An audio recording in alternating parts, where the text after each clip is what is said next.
Happy Devils Wednesday. This is the State of the Fan Address, episode 39, titled Halfway Point. Halfway Point. Could the Devils actually make a great comeback after the halfway point? I don't know, but I know somebody that does know. He is the Pucks and Pitchforks editor-in-chief extraordinaire on Twitter, Nick Villano. How you doing, Nick? We had a. Oh, I'm great. Yeah, I felt like we just talked to Chico last week. I couldn't believe that was a week ago when we were talking to Chico Resch. I know it's been kind of a crazy couple of days, and now there's no Devils hockey for a little while. So yeah, we're getting a little bit of a reprieve. So just everybody's just filing in the Let's Go Devils podcast, Facebook Live, Twitter, Periscope, YouTube, Twitch. We got a big show. I also want to go over a couple things to start, Nick, but right now I'm doing something else right now. So why don't you start the show off before I get to my other business? Sorry, I'm having some technical difficulties here. Okay. Yeah, no, that's fine. The state of the fan, Sam, is pretty bad. I'm not gonna lie to you. The latest rumor is that, and this one was actually, sounds like it was confirmed from the latest 31 Thoughts from Elliot Friedman. It sounds like that the Devils actually had a deal in place to send Travis Zajac somewhere. Elliot Friedman says he bet everyone's mortgage. That includes yours and mine and Sam's. He said he bet everybody's mortgage that it was the New York Islanders that had a deal in place for Travis Zajac. And he said no. He said he kind of wanted to take the time and get to the offseason. And it kind of sounds like he might look for a trade in the offseason, which is weird because I feel like why wouldn't you just do it now, especially if you're going to the island where, you're going to be, you don't have to uproot your family. You don't have to move anywhere. Everybody's fine where they are. You don't have to do anything besides just go put on a different color uniform. So I don't understand really why he said no to that if he was going to reconvene on this in the offseason. It's a strange situation. But, I want to hear what you guys think. Do you think that the Devils should still try to push for Travis Zajac to waive, whatever clauses he has? Do you think that it's smart for him to try to be a lifetime Devil? Another question I have is, do you think that Travis Zajac is the kind of player that you're going to retire his number? Or do you think this is the type of player maybe that, I know that the New York Yankees for a long time had an issue giving the number 21 to players because Paul O'Neill was so beloved for so long that we didn't want to see, who was that relief pitcher that had the number 21 and got booed every time? I don't remember his name, but, the Devils got some relief pitcher like 5 years later, and they booed him out of the stadium every single time because he wasn't Paul O'Neill. So, what do you guys think? Sean Miller's saying, I like Zajac with Coleman. I want him to stay as a Devil. He's been with the Devils. No way are you retiring his number. Come on, let's be real. Michael, look at how other teams deal with retired numbers. I understand the Devils are a little bit different because they had, they have four amazing, almost Hall of Fame caliber players. They have three Hall of Famers and then Patrick Elias. But then you look at Ken Danico. Ken Danico was a really good player for a long time, but he got it because, Michael Bradley says Deb Breland over Zajac. I'm going to disagree with you. Breland's fine. He was a good player for a long time, but he was only good. He was never really good. And I guess you could say the same thing about Zajac. But I still think that Zajac's a better player than Breland overall. I think Zajac's best seasons were better than Breland's best seasons. And it's hard to compare stats because it was just a different era that Breland was playing in. He had a different role. But I mean, Zajac was a legitimate number one center for a decade. You know, he had that amazing overtime goal in the 2012 playoffs that kind of gets overlooked because of Mr. Henrique. You know, he was a clutch player for a long time. Stacey White says hi. Hi, Stacey. But it's just interesting. It's interesting that the Devils are considering getting rid of a player the caliber of Zajac, and with the kind of long-term history that Zajac does. It's something that I did not expect to hear, especially a rumor that was confirmed like that. It got confirmed through Zajac's agent. But I guess this is what happens. This is what happens when you get into the situation that you get into. I mean, this is what happens when you're bad for half a decade. You know, this is what happens when you have good players that aren't performing, is that teams are going to come and try to get them. And a veteran like Zajac is a player that I'm not surprised that it's, you know, Lou Lamoriello and the Islanders trying to get him, because they could use a guy who could pot in some goals, play well on the third line, play defensively smart, and just kind of bring some leadership to that locker room. But Sam, you're back. Yeah, I'm back. Sorry, I had some technical difficulties. I wanted to start off the show, the podcast, with some news, but you kind of hit, that's how valuable those no trade clauses are, because it empowers the players to make the decisions for them, right? So, and it's all about, staying in New Jersey, because I think that's where Travis is going to be, and family. He wants to keep his roots down here, and I can't blame the guy. And going to Long Island, okay, he's still nearby, but still not the same, right? Yes, he gets to play under Lou, but it's about family, and I gotta respect him.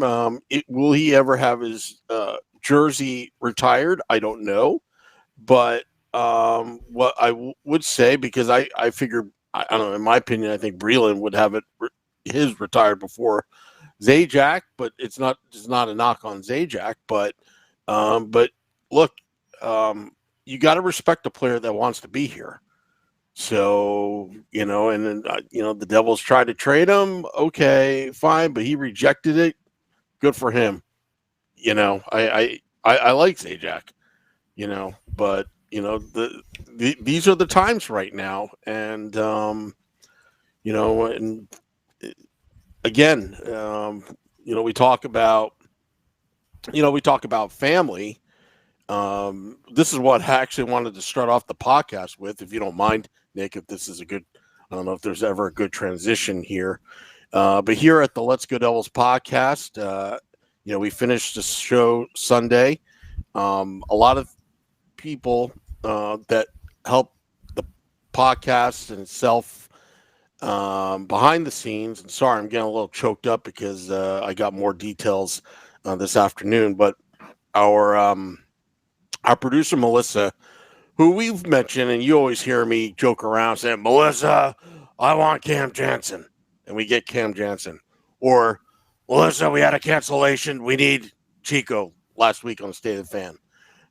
Never complains, always does things, but she had to deal with the house fire Monday morning.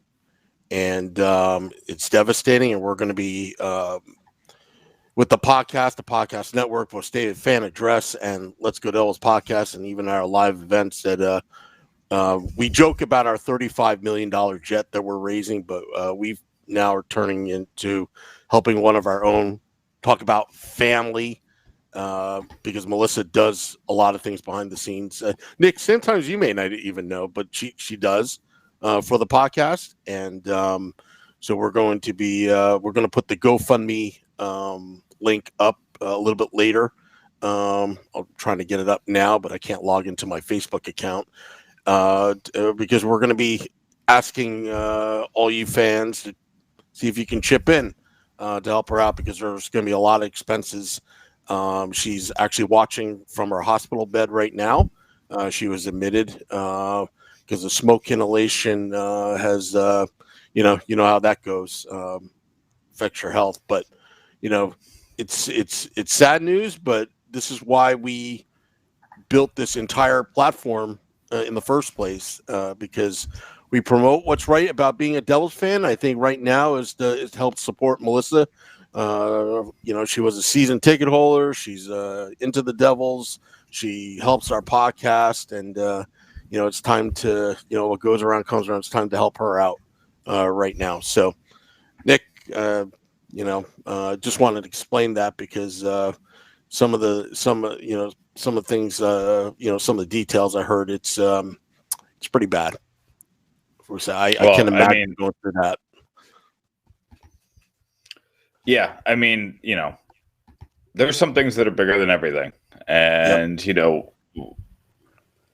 I haven't, you're probably the only person that I've actually met face to face on the podcast. I met you, I met your wife, you met my wife, but this is still like this weird podcast family, like. You, me, Beer Baron, and Shorts Guy, and everybody, and then you got Melissa, and you got these people who are just kind of working these little, and then even the fans that are on every week and commenting every week. There's the saying that it takes a village, and it really does, just with kind of everything, like the amount of people that we just need to help. Just with little things here and there, and then to believe in us and kind of believe in what we're doing. And even though these people have never met me, they have this little bit of belief in us that they know we're going to do the right thing. So, the fact that, she knows that she could put her name out there and put it on the line and know that we're going to do a good job. I mean, that means a lot to me, and that means a lot to us in the podcast. And the fact that she's going through something like this and kind of the worst possible scenario happened, and I don't want to say the worst possible scenario because lives weren't lost, but because I don't want to be non-sympathetic to people who maybe have lost more, but the perspective of it is bad, and it's upsetting. And when something like this happens, it's 1,000 things at once, and it's almost like somebody dropped a boulder on you, and it's like, well, now do something. And you're like, I can't, I got this boulder on me. And it's the weight of the stress of the situation on top of the physical toll that it's taken on you, on top of the fact that you have to rebuild your life, and it's all at once, and it's devastating. And honestly, going online and seeing somebody gave you $2 that you've never met, or somebody, donated just what they could, and knowing that they thought enough about you and your situation just to do that. I'm not big on hawking money, except for very specific things for very specific people. And I'm out here saying that this is the cause, I'm very careful.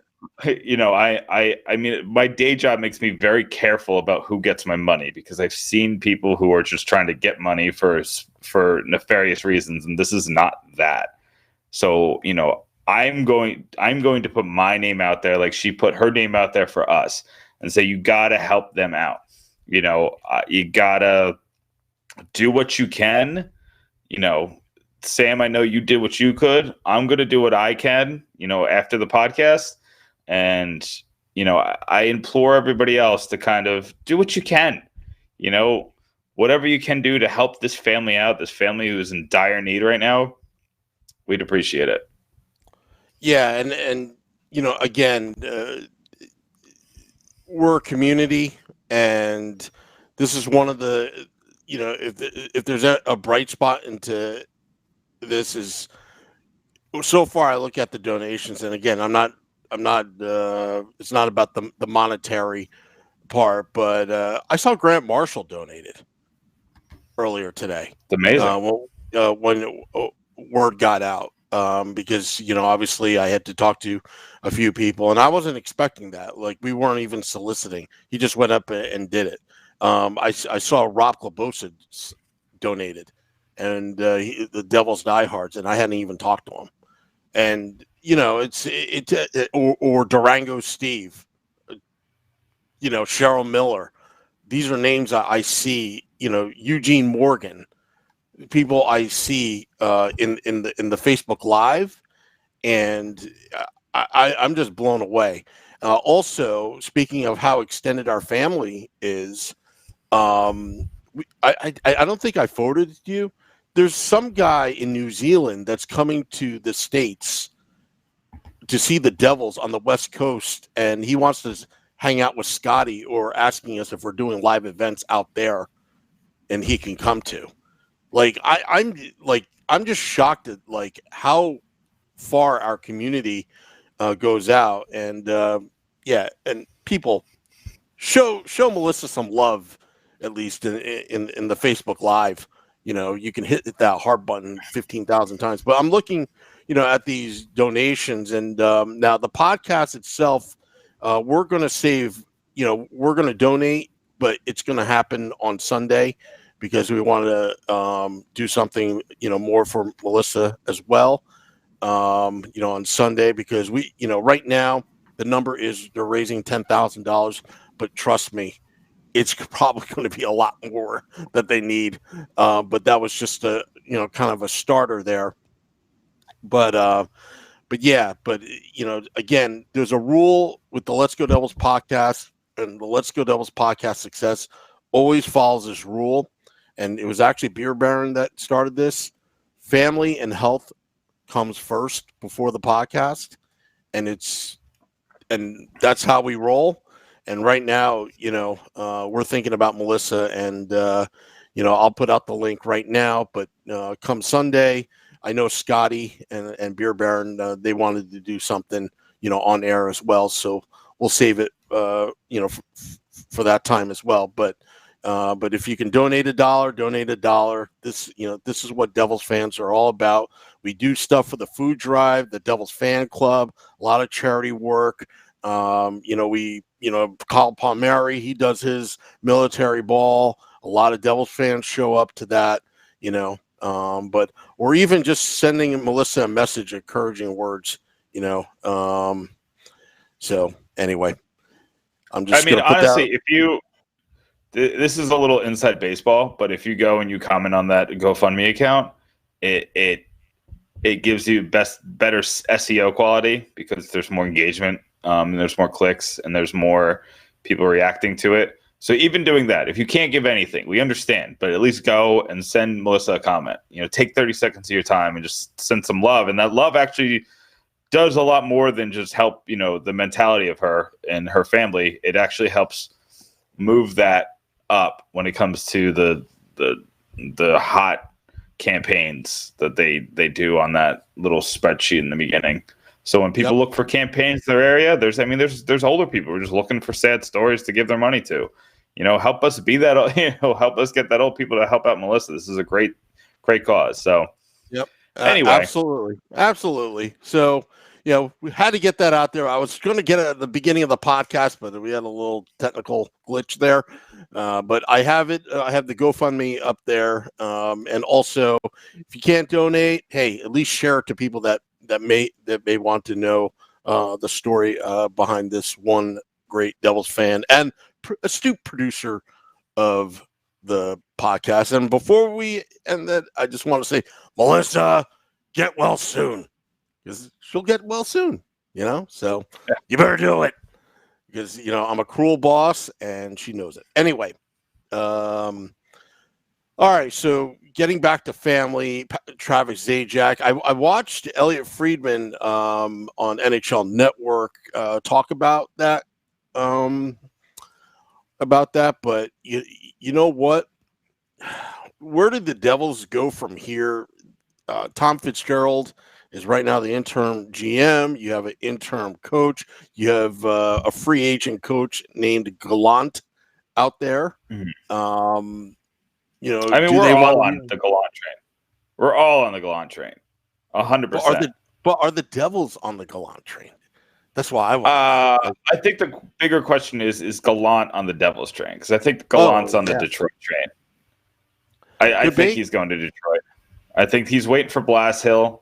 And I wouldn't hate Blashill. If they hired Blashill, he had a rough go at it in Detroit. And I understand that a lot of the Devils fans probably won't like it because he did not take them to the playoffs. And he was supposed to be, the next big thing after Babcock left. But I think he's a good coach that just got put in a bad situation, kind of like when Gallant got fired from Carolina. I think if you give him another shot, I think that he's going to do good things. I will say this, though, on a side note, the Binghamton Devils just took a 4-3 lead. They were down 3-0 in this game, saying the Binghamton Devils are doing some things right now. Jesper Boquist with a big breakaway goal broke the lead to 3-2. Mikhail Maltsev tied the game 3-3. And then I just watched Mikey McLeod skate through two guys, get a pass off, and somebody tried to pass to him. It was a little hard, so it got passed a little bit, but then he got the puck, skated around two guys again, got the pass out to the defenseman, and they ended up scoring the go-ahead goal. So they're up 4-3 in the third period right now, and that Binghamton team is really doing some things right now. You know what? They had that major losing streak, but boy, did they turn it around. Did they turn their season around? They're exciting. They're fun. They're streaking. And again, we talked about this the first half of the season. Could the Devils be like St. Louis? I doubt it. But that's how St. Louis turned it around, right? So again, not likely, but you know what? I got to hold on to some kind of hope, Nick. I mean, I'm going to come in here and kill that hope, Sam, because I did the calculations for an article that's coming out tomorrow. And if the Devils won every single game this season, if they won every single game for the rest of the season, they'd still only have 109 points. So they might not even be a President's Cup trophy winner if they won every single game. Nick, take your negativity somewhere else. They'll get 109 points. They're going to be that good. They're going to get 111 points. Oh, they're just going to make up. They're going to go back and be like, actually, we won this game. Yeah. We beat you so good this time. We're taking that other point that you took from us. Yeah, we got a solid 3 points in this game because of that. Winnipeg, that opening night loss, that doesn't exist anymore. Oh, God, I wish I could erase that. But right now, I'm looking at it. Binghamton's only 7 points out. If they win tonight, they're 5 points out of a playoff spot. I think playoffs is very important for this team. I think if we could get playoffs at some part of our organization now, the North Division is very competitive. The Devils are actually in last still, even though they won, I think, 8 games in a row. But if they win tonight, they jump over the Cleveland Monsters. I don't know what the Cleveland Monsters are doing, but then they're only 5 points out of 6 points out of the Marlies. So yeah, that's doable. 6 points is definitely more doable than I think it's 15 for the Devils. Yeah. Well, you know what? I like to see. Yeah, I like to see. I like to see some semblance of winning. I don't want to talk about tanking because I think the Devils are, the way the season's gone. I think, I don't think they need to tank to be in the lottery. But you never know. But look at some of the positives here. Blake Coleman leading the team in goals, I believe. Last I checked. Yes. Kyle Palmieri, I hate those rumors. It's what direction is Joshua Harris taking this team? Now, Larry Brooks had a very interesting article the other day in the New York Post. I don't know if you read that, Nick. I didn't. Almost describing how the organizational hierarchy and structure. He was suggesting that there's the analytics team, and then there's Ray Shiro, and then there's ownership. And the analytics team was going around Ray and reporting to ownership. And you know how I feel about hedge fund guys. They're all about analytics and numbers. And is that the direction that Joshua Harris was saying, and we talked about it with Chico last week, and I was saying, hey, these guys are hedge fund guys. This is what they do. They're very, very, very good at it. And what is that direction that they're going? And I don't know. I don't even know what the game plan is. And then I'm going to even speculate, and I have no proof of this, but I'm going to go off the wall here, so don't kill me, Nick. But this is how my heart feels. I think he's ready for a flip, Harrison Blitzer. Meaning, I think look. Why not sell the team now when the price is high? That's what these guys do. But the price isn't high. What's that? The price isn't high. You don't want them to sell the team because the person who's going to buy this team is going to buy it for the asset of a hockey team, and that is scary because they have I don't think that they'd have ties to this area. Well, Harrison Blitzer aren't going to move the team out of this area. No, but what I'm saying is, this is what I'm suggesting. When they bought the team, it was a distressed asset, right? It was about 300 something million. I forgot what basically 47. Yeah, they bought all the debt, right? They took care of it, gave Vanderbeek a bones, like stay away from us. Okay, they got full control of the team. They got a sweetheart deal with the arena.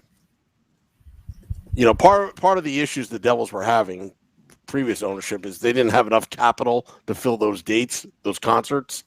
Well, this new ownership group has a lot of deep pockets. They can handle that. They're filling dates. They're generating a tremendous amount of revenue. You see all those press releases. Oh, they're doing well here, doing well there, whatever. Then you have two expansion teams that came to the NHL. You know what comes with those two expansion teams? Money, that initiation fee that they put down. They've got two of them, Seattle and Las Vegas. Just straight cash, homie, right into their bank account. You look at the latest valuation of the team, and I believe it's 450 to 480 million that Forbes magazine thinks it's worth now, compared to what it was when it was just under 500. Yeah. So anyway, maybe he's looking for this team to finally start winning after 5 years, and it's not happening because maybe he just wants to hit it big. That's just my guess. Speculating, I have no proof, but knowing how these hedge fund guys think, maybe that's why he's pissed. And maybe that's why he wants to win now and take it to a different direction than 3 or 4 years of more rebuilding. I'm not so sure if he wants to stay in the game. Look, it's tough to own one professional team. He owns many professional teams right now, including one, across the ocean. So, but that's just those are my thoughts, Nick. And again, I have no proof of anything. That's how I feel. Maybe that's the direction he's talking about. I know he's not going to sell the team unless, he wouldn't sell the team unless he could do it without selling the arena. And James Dolan can't sell the Knicks without selling the arena. So I don't think and James Dolan's asking for a crazy amount. I get that, but nobody's going to come in and give the Harrison Blitzer $500 million just for a team with no arena. So, and I think that's what he's going to ask for. Yep. Yeah. Well, anyway, but what direction is this team going, Nick? I want to know. I think every fan wants to know. What's this direction? What was different from what Ray was doing? I already bought into Ray. I was willing to give him another 2 years, even after this debacle. Yeah, I wasn't big on firing Ray.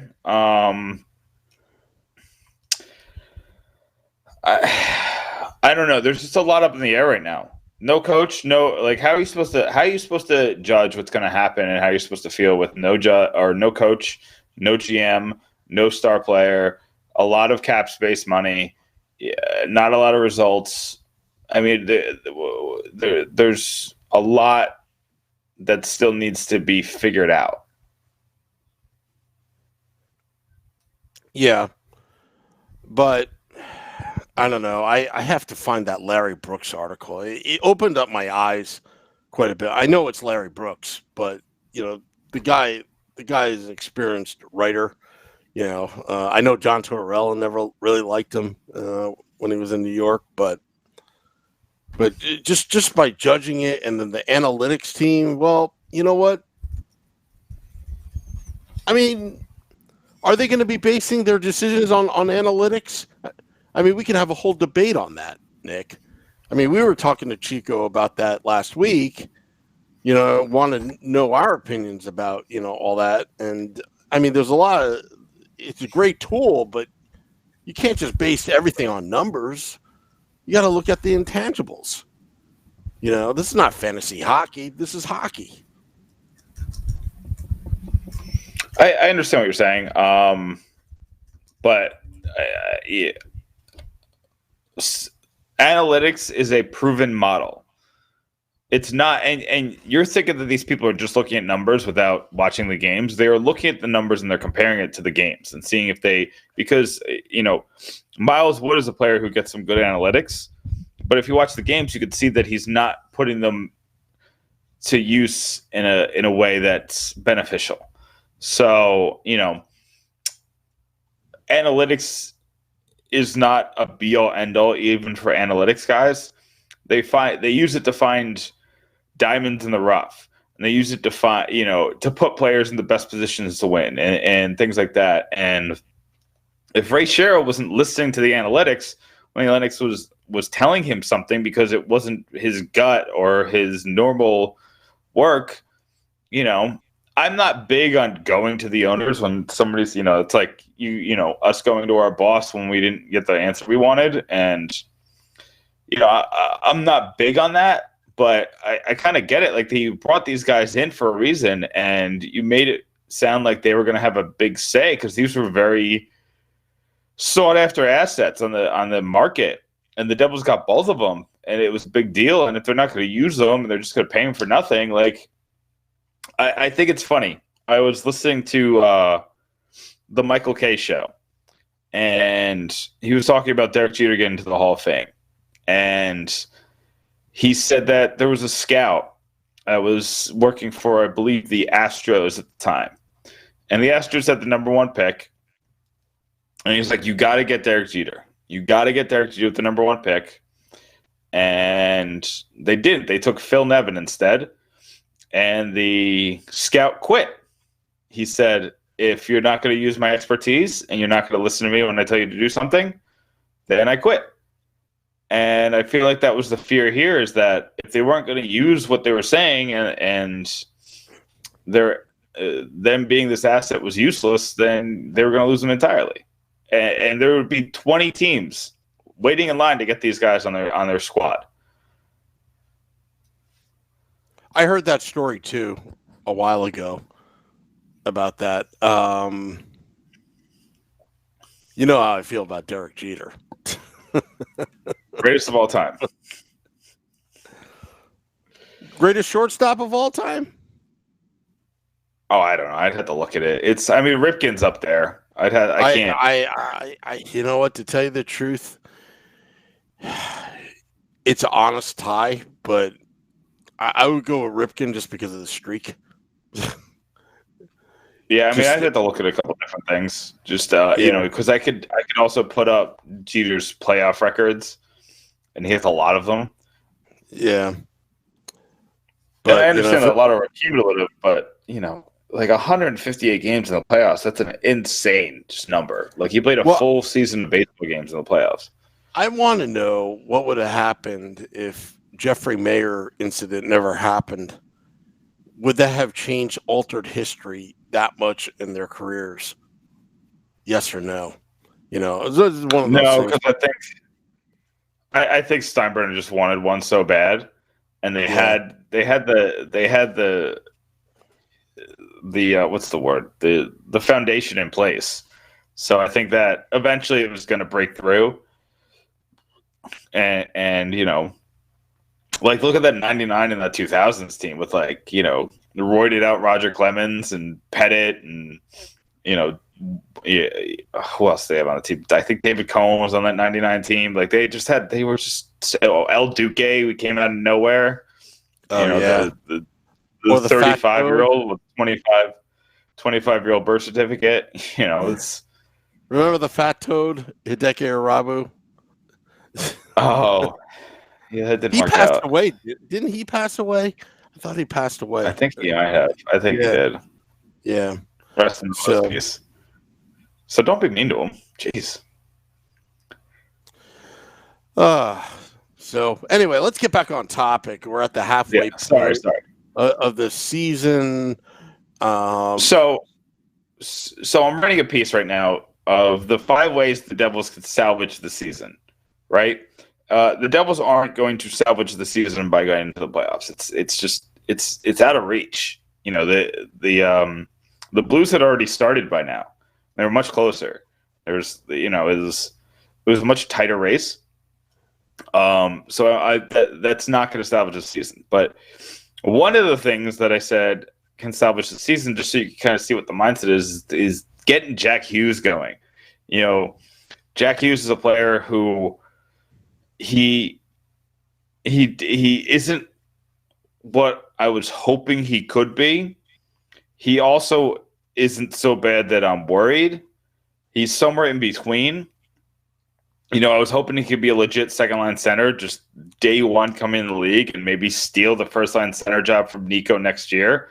But he looks nowhere close to that. Like Nico looks like a dominant center, and Hughes looks like he needs to gain some weight. He needs to gain some knowledge. He needs better line mates. He's just not in a place where he can make line mates better. And that's something that if we see over the next 34 games, if we see Jack Hughes kind of, put it into another gear, and I mean, you got to worry about that rookie wall because Nico and Jesper Bratt both hit it, and Will Butcher to a degree hit it as well.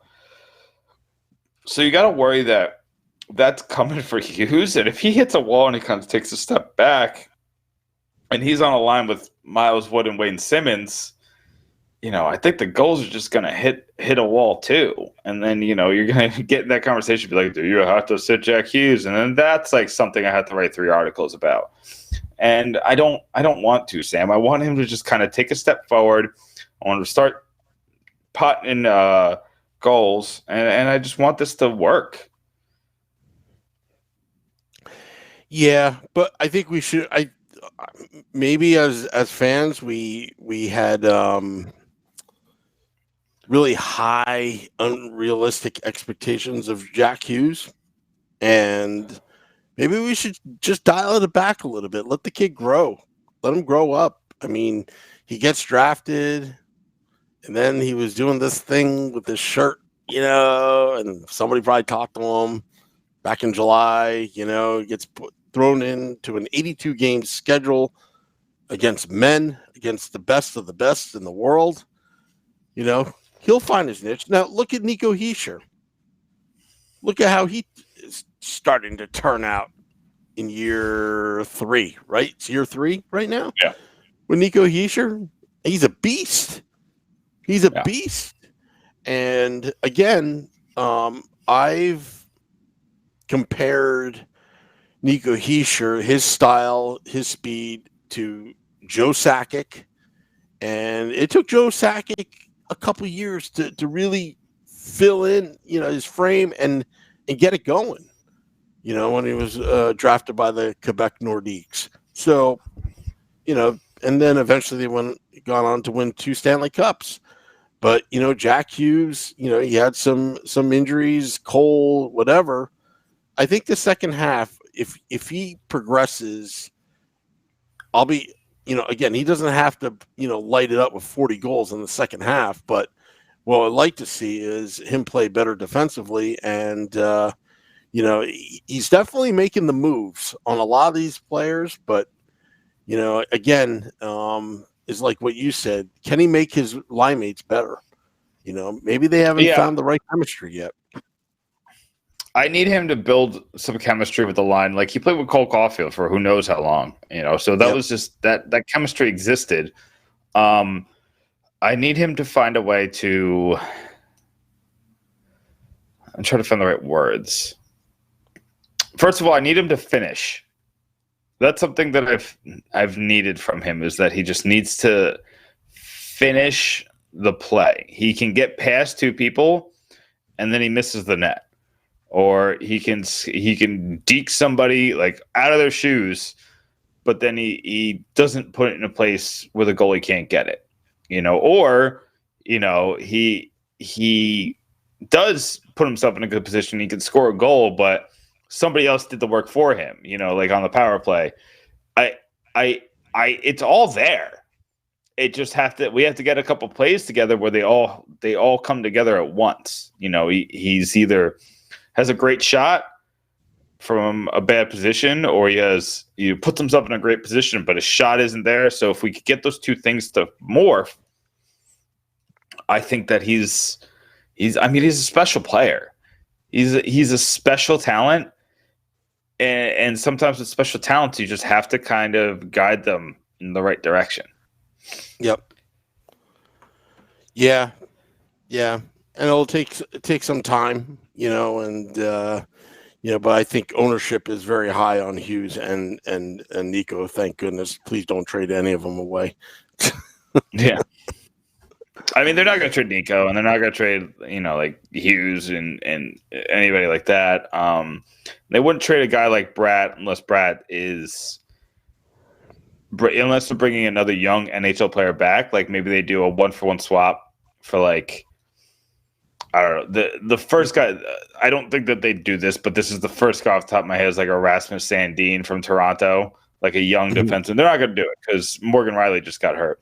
I'm just saying a player like that, a young defenseman who can slot in to the top four. And I don't know nobody's going to trade that for Bratt. So Bratt's not going to get traded. Yeah. I'm thinking, would you put Jack Hughes? Would you put Jack Hughes on the wing?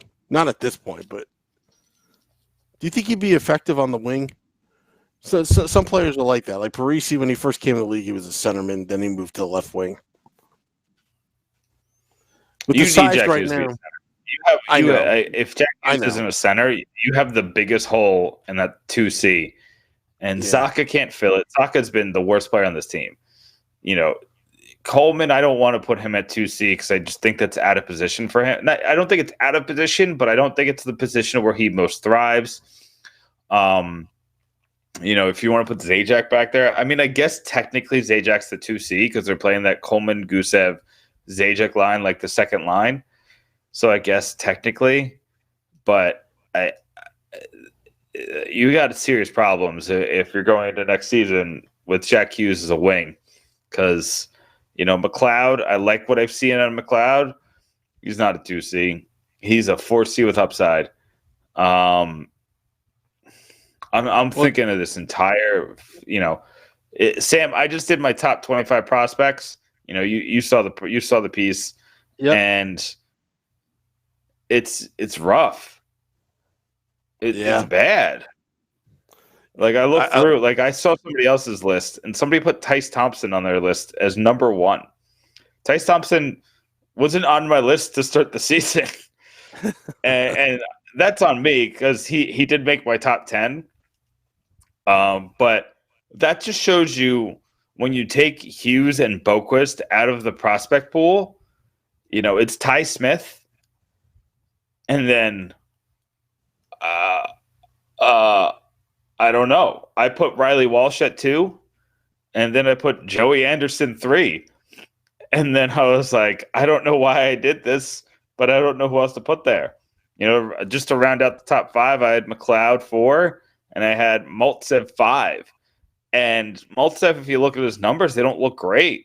But I've seen his skill, and I've seen what he's capable of. So I had to put him in the top 5 because he's a guy who can be a top 6 player. And I can count. The Devils have a lot of players that could be top 6 players that are far away from the NHL. And then they have very few players who are NHL ready that could be anything. They have McLeod. They have maybe Bastian. that's maybe Maltsev in certain situations, and then Anderson, and then Smith. I think Smith is NHL ready. I don't think that Walsh is NHL ready, but I think that they're going to see if he is next year because they have to sign him. They have to sign him this offseason because if they don't, he's going to leave for nothing. So they're going to try him out next year. I don't know. There's just a big old question mark. I love Graham Clark, but he got hurt again, and he's out for months. So, just when it comes to prospects and the state of the future of this Devils team, I'm worried, Sam. Yeah, it's funny because I remember trash talking 5 years ago, or no, when I first started the pilot series of this podcast, probably about 3 years ago. And I forgot who I was trash talking on Facebook about, the rebuild. She was saying it was the rebuild. It's a rebuild. It takes 5 years. And then when they fired Conti, I was not too pleased with. But then again, he had some kind of Swedish fetish, with, Tenenby and Josephson and Berg Force and, all these flops. And you mix in with Adrian Foster, in there, he had some duds, but he had some great studs, to be fair to David Conti. But when they fired him and they were cleaning house, and who did they hire? It was Claude Noel, former Winnipeg Jets coach, is the head of scouting, and and the turnover rate of their analytics team. It's been they first started off this person, then it just keeps on flipping over. If their prospects are this bad, Nick, there's your problem. There's your problem. And again, it's not hard to look, where the grass is greener on the other side. Conti leaves. He's in Vegas. They go to the Cup Finals in the first year, right? And he got there maybe a year before they even started playing games in Vegas. And you look at Lou. He travels to Toronto, fixes. He brought structure over there before his contract ran out. Now he's with Long Island. They have some of their struggles this year, but overall they've been, they're in the playoff race. So, again, are they treating this like the NBA? Hugh Weber's an NBA guy. Scott O'Neill's an NBA guy. He just happened to, had a little dabble with the Rangers for a little bit, before he came to Philadelphia and then now New Jersey Devils. But the NBA, the way you build build a team in the NBA is way different. 3 out of 5 guys are playing practically 42 to 45 minutes a game. Eating up most of your minutes. It doesn't work like that in hockey. A lot of it's team chemistry. And so, something, again, we were talking to Chico about. It's not something, that you can build. It just happens. Oh, I agree. I mean, I mean, you look at teams, and teams like Boston, who've just been building it for years, and like Brad Marchand and Patrice Bergeron, and now Pasternak and McAvoy, and the old guys like Chara, they've just been playing together for so long that it's like they have an ESP, that they know where the guy's going, and that gives them such an advantage over other teams. And the Devils, you can tell when they're on the ice, is that they just don't have that. They don't have, or Hughes knows where Miles Wood is going next. I mean, I don't think Miles Wood knows where Miles Wood is going next, to be fair. But, these guys, the chemistry is going to take some time. It's taking a lot longer than it should, though, Sam. By now, these guys should have some really good chemistry. And I think the fact that John Hines was here for as long as he was and just put the lines in a blender on a daily basis, it was a problem. Yep. It's a big But problem I think in New Jersey. we got long, Sam. It's already game time. Oh, I know. Let me get Tyler Kelly. Doc Kelly coming on. Oh, before I go, get Tyler. Jake Wakely had a funny comment. He said, in reference to Jack Hughes, that he says, hard to be successful when Miles Wood is your line mate. Sorry. I thought that was funny. He's not wrong. Oh, he's leaving. Okay. Well, I will talk to the Facebook. So you guys give me your best comments. It's sorry, I'm having a little issues today, so I'm getting there. I'm getting to your comments. Your comments are pulling up. We got some loading. This is terrible content. So let's talk Grant. All right. So we finally got here. Hines kept changing the lines. Chris Sands. Yeah, I mean that was a problem with this team from the get. You can't with a team that's this young and has this much still to go. You can't be changing lines like that. Why isn't Ben Street and Senny up? Michael Govich. Ben Street is up. Ben Street's hurt. I think he's on IR right now. As far as Senny, I mean, I wrote an article about this last week. What would you rather than be doing? Would you rather than be losing in New Jersey, or would you rather them be winning in Binghamton? I think there's a argument for both. I kind of want them to win. Devil's next coach will be who, in your opinion, Nick? I keep going back to Blashill. I kind of like that. I think they're going to try to get a name, though. I think they're going to wait. Nobody's getting hired this year. I think that much is clear. I would love Gallant, but I just don't think they're going to do it. I think they're going to wait to see who's available in the offseason. If the Lightning lose in the first round again, they're going to fire John Cooper. And I think the Devils would go with him, try to give him a Godfather offer. Like, develop these players. They need a guy who can develop. John Hines got the best out of the players that were on his team, but he didn't get them to continuously be better. I know that doesn't make sense on the surface, but hear me out. He got this product, and it was always a finished product. That was who they were. We need a coach who's going to not only get the best out of his players, but make them better players. I don't need you to get the best out of Miles Wood. I need you to make Miles Wood a better player.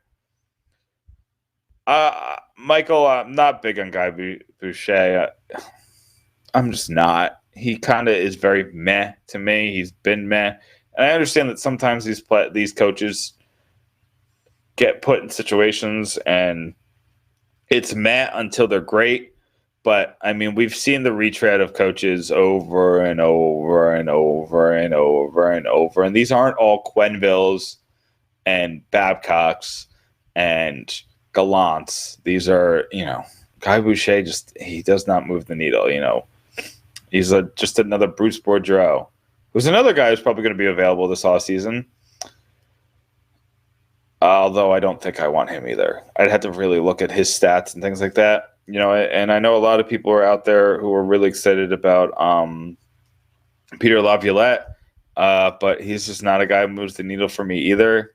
He's great with defense, and I know we need defense, but and Joe's bringing up Rick and Gronberg, and he's a guy who I do like, who I've been really doing a little bit more research into. I like his systems. I like what he gets out of players. I got to kind of look at more of a timeline to see how he's developed players from one season to the next. How is that really sustained? That I am not sure yet. We're talking coaches, Sam. Who's going to be the next coach? I have no idea at this point. This season has been so wacky I'll just say they bring Jacques Lemaire back Oh. Hey, good for thing we had another. this podcast, Sam, because who else was I going to talk to about all these wackadoo things happening? But you know who we could talk to?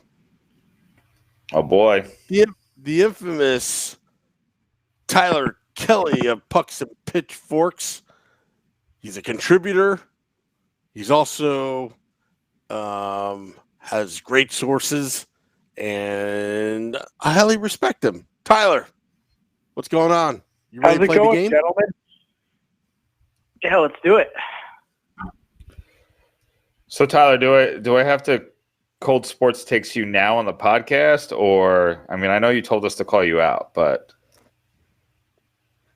For what? we haven't What had I you did- on since- for the Colorado thing from back in the day. You told,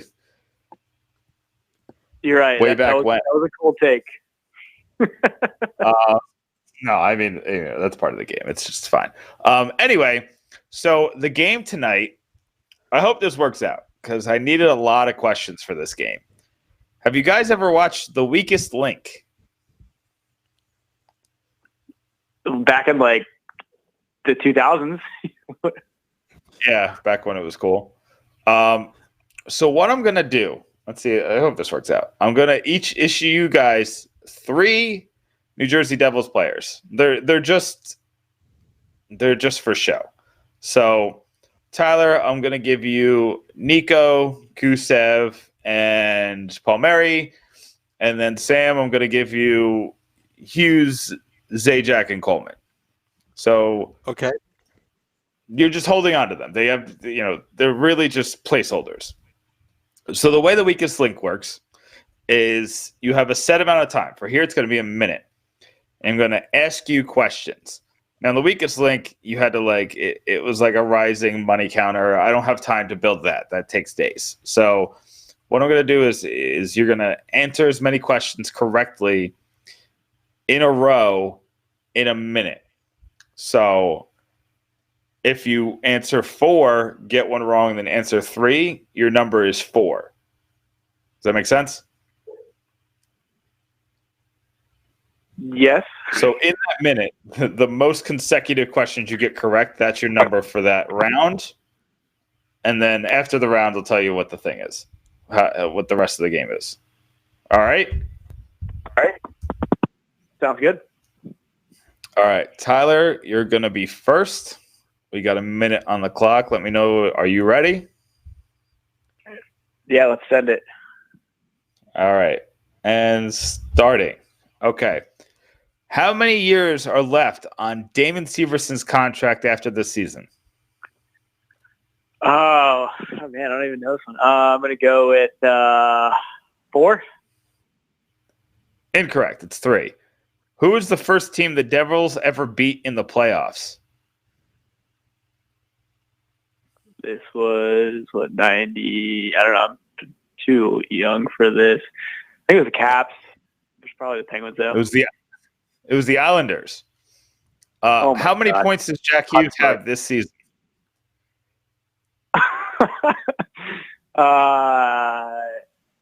18. 17.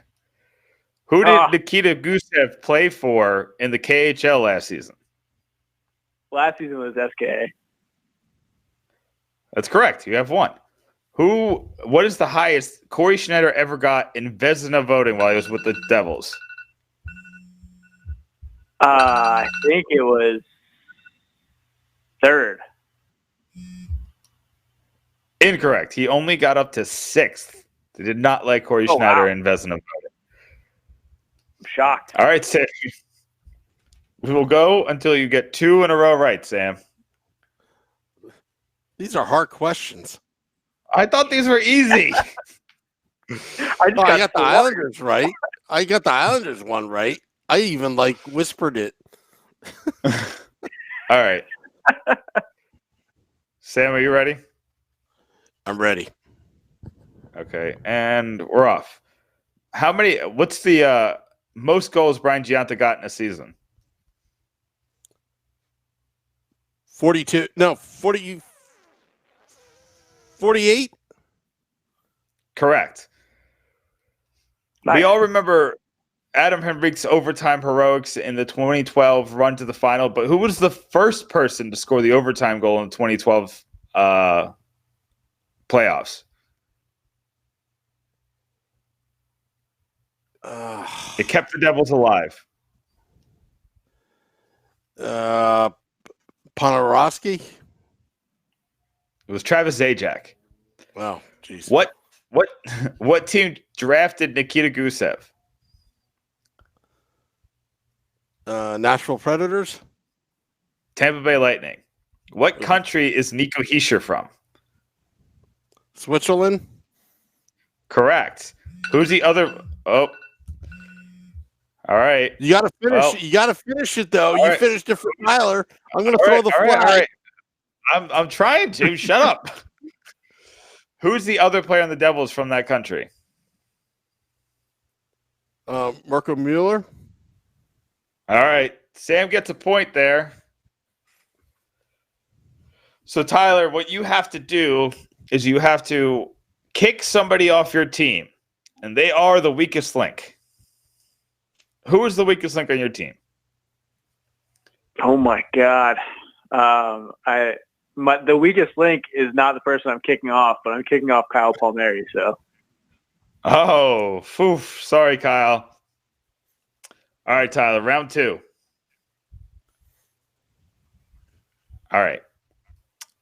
Tyler, you ready? Yep, let's do it. Okay. What number did former captain and friend of the podcast Bryce Salvador wear with the Devils? Bryce wore 20. Oh my God, 28. Correct. He was 24. What year was Blake Coleman drafted? 2013. 2011. Oh my God. Who's the least? All right, let's keep going. Who's the least paid starter in the New Jersey Devils? Least paid starter should be Bratt. Mackenzie Blackwood. What's the most wins the Devils ever got in one season? Let's go with 58. 51. All right, Tyler, that was pretty bad. I'm not going to lie to you. I had went all through those last answers. round. Those questions were easier. I actually All right. had all those answers except for the last one. All right, let's see. All right, Sam, are you ready? I'm ready. You need to get one question right. Okay, and go. What is the furthest the Albany Devils ever got in the playoffs? They won the Albany Devils. They didn't make the playoffs. Incorrect. They made it to the second round. And they made the playoffs in 4 different years, I think. What was Ilya Kovalchuk's? What was the price, the total price of Ilya Kovalchuk's original contract that ended up getting voided by the league? 102 million. Correct. Oh well, you win.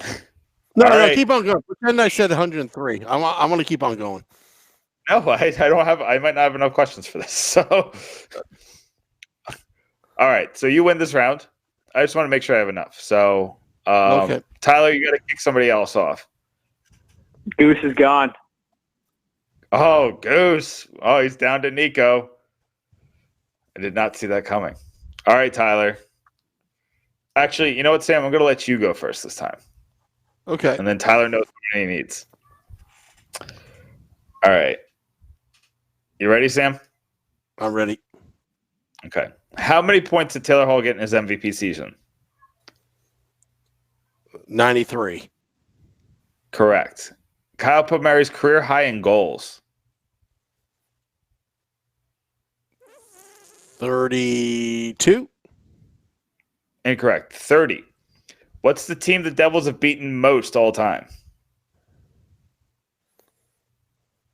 The BJs? The Pittsburgh Penguins. The Blue Jays came in 2000. Anyway, what was the last year the Devils did not have a hat trick? Remember, Coleman already scored one in 2020. So what was the last year the Devils went without a hat trick in the entire calendar year? 2013. That's correct. What was Martin Brodor's original number? 29. Name Actually, the entire. no. Sorry. He had another number that I don't count. So you can take the 29. So you have 2. Tyler, that means you need 3 to stay alive. I thought I had 3. No, you had 2. Oh, okay. You had 3 correct, but you had 2 in a row. Oh, okay. All right, Tyler, you ready? Yeah, let's do it. Okay. And go. What was the KHL team that Pavel Zacha reportedly came to terms with in the offseason? Avangard Omsk. Yeah, sure.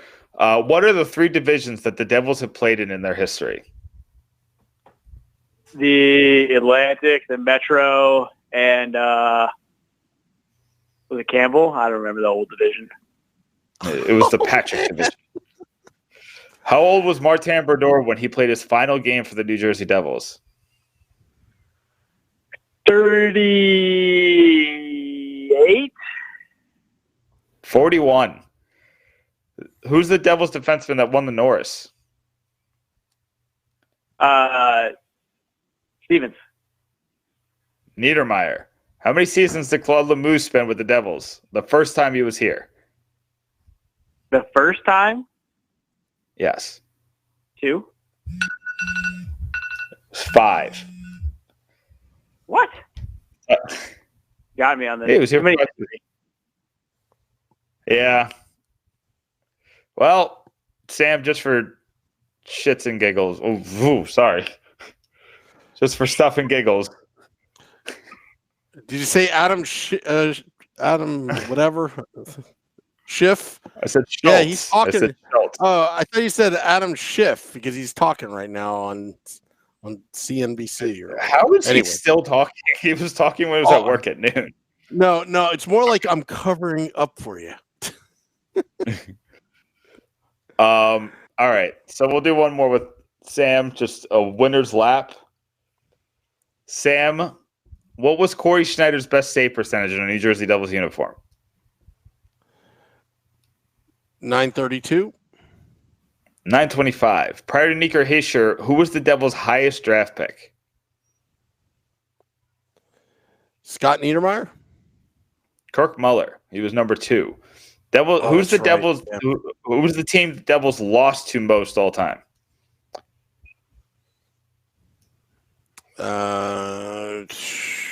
Bruins. Islanders. How many years was Lou Lamoriello GM of the Devils? 27. 28. What is the name of the New Jersey Devils mascot? Well, the original one was Slapshot, but NJ Devil. NJ Devil. What was the trade that brought PK Subban to the Devils? Who were the players and what did the Devils get or give up? Draft pick. Well, they only gave up 1 draft pick. Well, at least I won. You did win.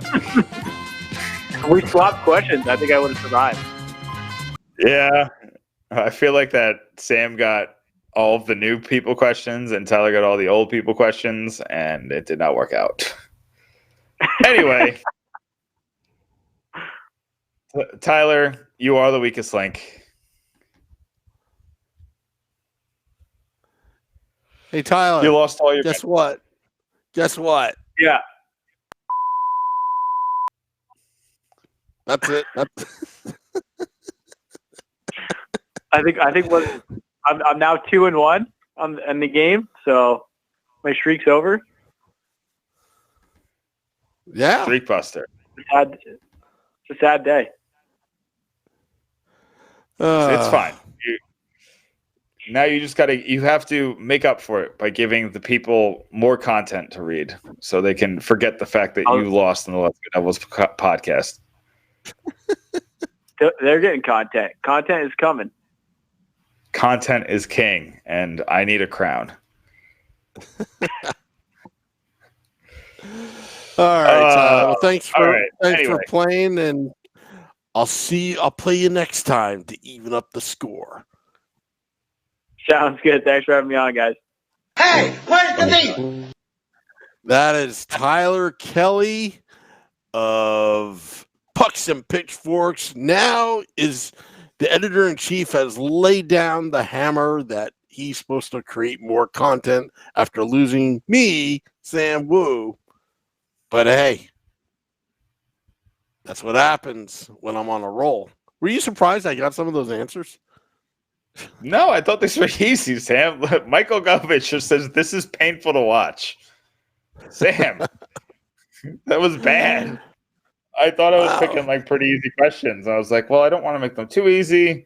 Like, shoot, I should have just asked you what the colors were.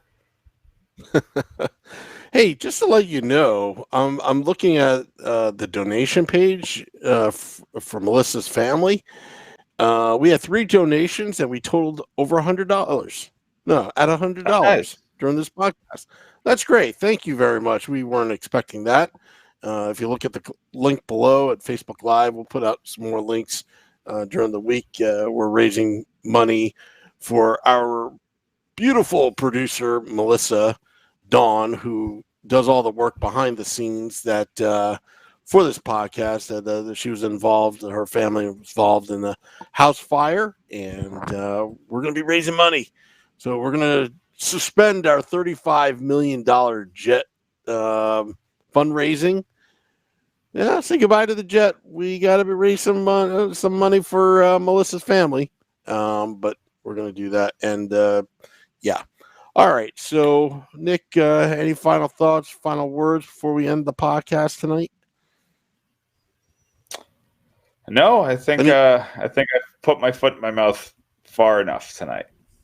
Any teasers for the upcoming weeks? Because it's going to be a little slow with NHL All-Star and the Devils resting right now. But once they come back, we have content for days. So I'm going to do a piece tonight. I'm doing the piece of the things that we need to happen to make the season a little bit better. I got 2 coaching pieces, one where I look at college coaches, 3. I have one with college coaches, one with AHL coaches, and one with coaches kind of from around the world.